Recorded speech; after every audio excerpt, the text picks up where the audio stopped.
It's time. She's spilling the tea. This is The Rumor Report with Angela Yee on The Breakfast Club.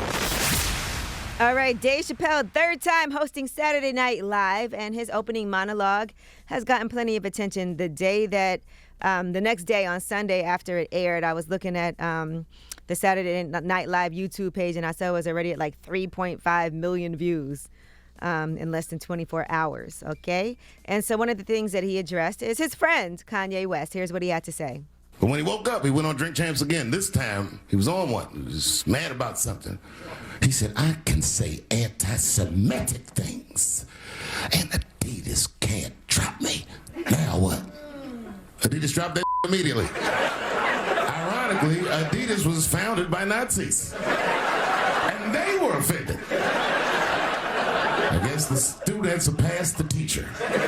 It's a big deal. He had broken the show business rules. It's just a rule. You know, the rules of perception. If they're black, then it's a gang. If they're Italian, it's a mob. But if they're Jewish, it's a coincidence, and he should never speak about it. Kanye got in so much trouble, Kyrie got in trouble. The one thing people forget when they say Adidas was founded by Nazis is that Germany also went through denazification. Google denazification if you don't know what denazification is. All right, in addition to that, he talked some more about Kanye West and Kanye's comments speaking on Jewish people. And early in my career, I learned that there are two words in the English language that you should never say together in sequence. And those words are the and Jews. I've never heard someone do good after they said that. Kanye's gotten into some scrapes before. Normally when he's in trouble, I pull up immediately. But this time I was like, you know what? Let me see what's going to happen first. I just want to see. Vaguely, I remember it started with a tweet, strange tweet. It was like, I'm feeling a little sleepy. I'm going to give me some rest. But when I wake up, I'm going to go DEFCON 3 on the Jews. And then he just went to bed. I was up all night worried. What is he going to do to the Jews? All right. And I saw some websites having issues with this, but I saw a lot more people saying, and I saw people saying I'm Jewish, and I thought this was very funny and not anti-Semitic at all.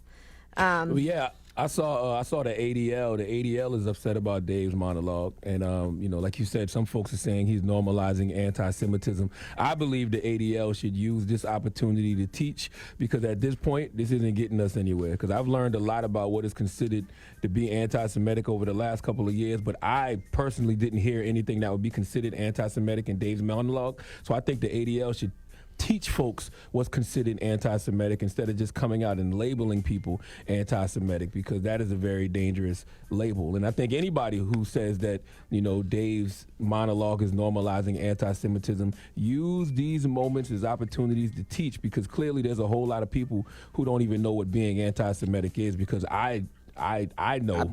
I've been learning I know that wasn't Dave's months. intention. Because Dave literally started the monologue off denouncing anti-Semitism. So if they're telling me now that, his monologue normalized anti-Semitism, I would like to be taught what exactly in that was anti-Semitic, so people don't make that mistake again. That's what I think should happen. All right. In addition to that, let's skip down to him talking about Donald Trump. Dave Chappelle had some things to say about why do people love Donald Trump so much? How did all that happen? And I'm watching the news now, they're declaring the end of the Trump era. Now, okay, I can see how in New York you might believe this is the end of his era. I'm just being honest with you. I live in Ohio amongst the poor whites. A lot of you don't understand why Trump was so popular, but I get it. He's very loved. And the reason he's loved is because people in Ohio have never seen somebody like him. He's what I call an honest liar. I've never seen a white male billionaire screaming at the top of his lungs, this whole system is rigged. And the moderator said, well, Mr. Trump, if in fact the system is rigged, what would be your evidence? He said, I know the system is rigged because I use it. I said, God damn. Yeah, listen, I loved Dave's his views on politics. The second half of the monologue was the best part to me.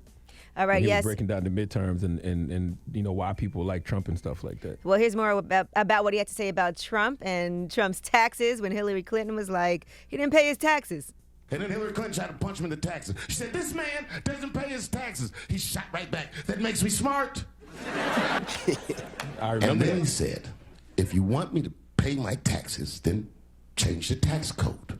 But I know you won't, because your friends and your donors enjoy the same tax breaks that I do. And with that, my friends, a star was born.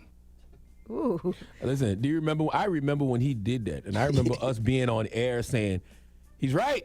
Yes. I feel him. I feel him. I Jesus. remember that. I remember that verbatim. And then he spoke on Herschel Walker, and we've been talking about this runoff that is going to be happening on December 6th between Herschel Walker and Raphael Warnock. Here's what he had to say about Herschel Walker. Now the midterms are over, and it's crazy climate. And I got to tell you, I feel like this midterm, like all of humanity depends on it. And it's an ominous sign. The most ominous sign of the midterms, I believe, would be Herschel Walker. I don't want to speak badly of him because he's black. But I have to admit, he's observably stupid. Even when he's not talking, his mouth be open a little bit like. He's the kind of guy that looks like he thinks before he makes a move on tic-tac-toe. Dave is hilarious. And once again, you're giving Herschel Walker too much credit, man. It's the Republican Party. They know as long as whoever they put in that seat, it could literally be a fish. It could be Charlie the Tuna running for Senate in Georgia, and if he had a chance to win and could win that seat, they would put him there because they know Charlie the Tuna going to do what the rest of the Republican Party says to do. You know, but it's still important for everybody in Georgia to go out and vote as well, so that you're not relying on like a Joe Manchin to make a decision on what's going to happen in Congress. All right, now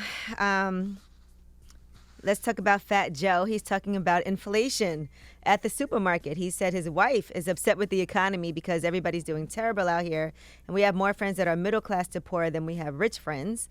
This was on Yahoo Finance Presents. He said, my wife came home from the supermarket. She had one bag, and it was $350, one bag of groceries. And so there's a 7.7% increase over last year, and the cost of groceries is up also by 12.4% compared to prior to that as well. So that is something that, the holidays are coming out, and we got to think about this right now. I've been saying that for, the last couple of months. The price of orange juice shot up crazy, and the price of milk and formula, and the price of fruit shot up crazy. The price of eggs, the price of milk. It's very expensive, and Man, of course, the price gas. of whiting been high for about a year and a half, man. All right. Well, that is your rumor reports. So So y'all the don't price know of what? about no whiting. I don't Oh, eat whiting. seafood. I don't know Oh, anything fish. about it. Okay. Well, he said That's whiting. right. I said, what are you talking about? Yes. The price of whiting been sky Seafood has high been for the shit. longest. Seafood has been up as well. If I was talking to, when you're talking to people up north, you got to talk about the price of oxtails. The There price you of go. oxtails and the price of goat, they understand, that down south you say the price of whiting. Okay? Yeah. All right.